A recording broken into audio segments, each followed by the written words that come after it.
Jean-Paul Martos, bonjour. Vous êtes journaliste et essayiste, chroniqueur au quotidien belge Le Soir. Vous êtes aussi militant des droits de l'homme et vous avez longtemps travaillé pour le comité de protection des journalistes. Alors, au bar de l'Europe, je vous ai servi du cornet de bif.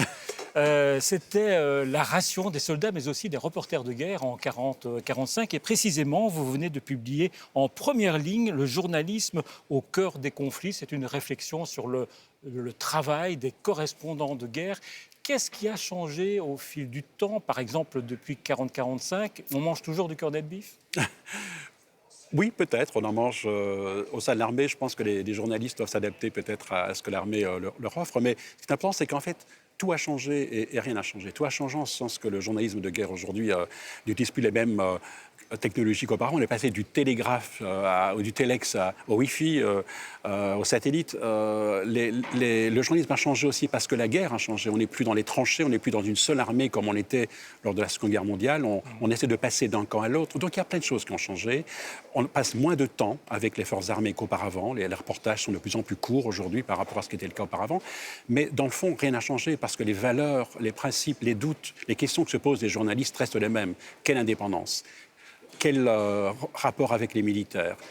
Quel est finalement l'engagement qu'on peut avoir ou non lorsqu'on est dans un conflit? Toutes ces questions-là, qui étaient celles que se posaient les premiers journalistes au XIXe siècle, eh bien, elles sont omniprésentes aujourd'hui au sein des rédactions et en première ligne en particulier. Et donc, il y a des constantes. Vous mettez en exergue une citation célèbre dans votre livre. « La première victime de la guerre, c'est la vérité ».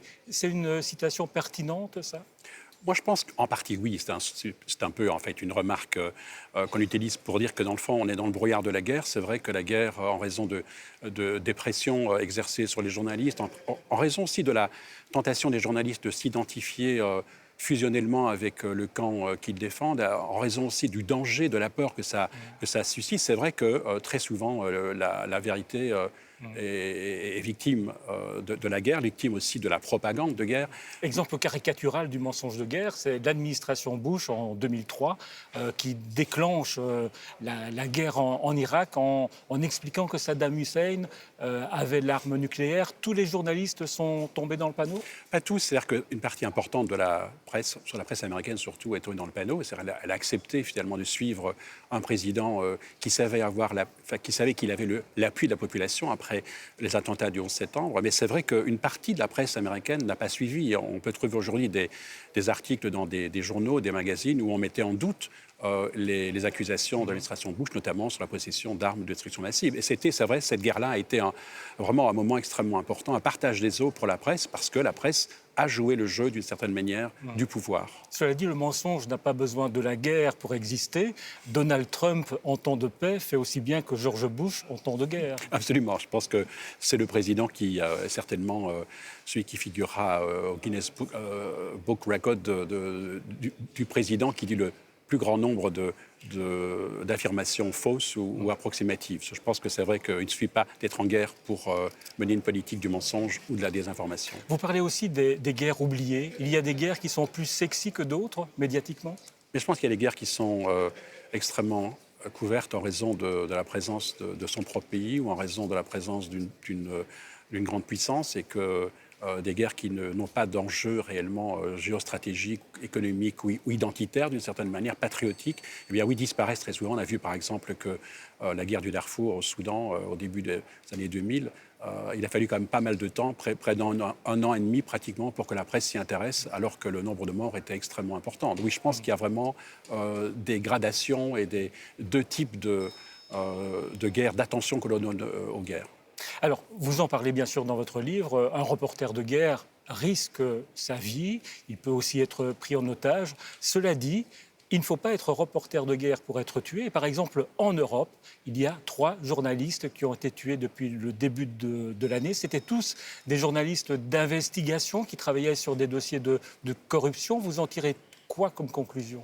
Mais tout d'abord, c'est vrai que l'immense majorité des journalistes qui sont assassinés ou qui sont tués chaque année ne sont pas des journalistes qui sont dans des zones de guerre. Ce sont des gens qui sont visés, sélectionnés, visés et abattus, et très souvent par des groupes criminels. Et c'est vrai que on pensait que c'était réservé à des pays comme le Mexique, où règne une ambiance de guerre, en fait, au Mexique, réellement dans le nord du pays.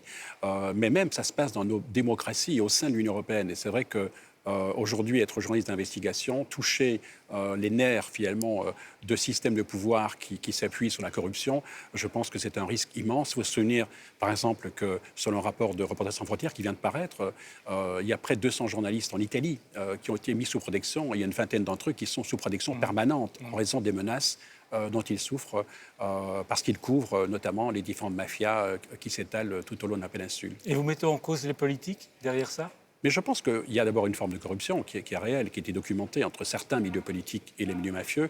Et plus généralement, même parmi les hommes politiques et femmes politiques honnêtes, il y a certaines politiques, notamment en matière financière, qui dérégulent tellement le système que ça permet une espèce de brouillage, de porosité entre le légal et l'illégal. Et je pense qu'on ne pourra combattre le crime et les assassinats de journalistes par les milieux criminels que si l'on va vraiment très en amont du problème, et pas seulement dans les mesures de sécurité, mais aussi des mesures qui toucheront à l'arrangement général de notre économie et de notre système financier. Alors regardez cette photo, autre journaliste qui a été assassiné récemment, Jamal Khashoggi, ce journaliste saoudien qui a été tué au consulat d'Arabie Saoudite à Istanbul. Là, vous mettez en cause en quelque sorte la frilosité de l'Europe à l'égard de l'Arabie Saoudite. Oui, de certaine manière, c'était le manque de réaction dans les premiers jours après l'assassinat de Khashoggi était en partie préparé par le fait que quelques mois plus tôt, lorsque le Canada a été victime de représailles de l'Arabie Saoudite, le Canada, une démocratie libérale qui avait critiqué les droits de l'homme en Arabie Saoudite. Qui avait demandé la libération d'un certain nombre de militants des droits de l'homme, eh bien, personne n'a réagi en Europe. Donc l'Europe, je pense, elle est tétanisée dans ses relations avec ce pays, alors que c'est certainement une des dictatures les plus brutales qu'on en connaisse. Plus tétanisée que les États-Unis ? De la même chose, d'une certaine manière, parce que le président Trump, non seulement il a insisté sur les immenses contrats qu'il avait signés, mais aussi il y a la proximité entre certains membres de l'administration et l'Arabie Saoudite. C'est le pilier de leur politique dans la région.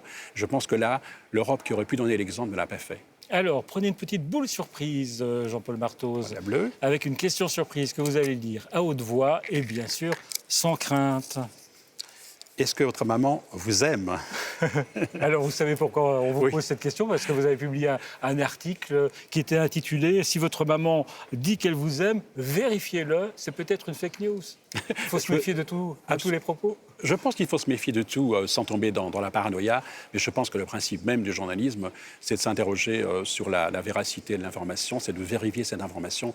Et c'est d'autant plus important aujourd'hui qu'on se trouve réellement envahi par la désinformation et qu'elle circule d'autant plus aujourd'hui qu'elle est favorisée par les réseaux sociaux. Donc je pense que oui, cette phrase qui est vraiment au début de l'éducation des journalistes dans les écoles de presse anglaises, je crois qu'elle convient parfaitement à notre situation aujourd'hui. Jean-Paul Marthoz, merci d'être venu au Bar de l'Europe. On va vérifier si vous auriez fait un bon correspondant de guerre. Le test, c'est ouvrir la boîte de corned beef. Merci beaucoup pour cette tentation, je le ferai hors antenne.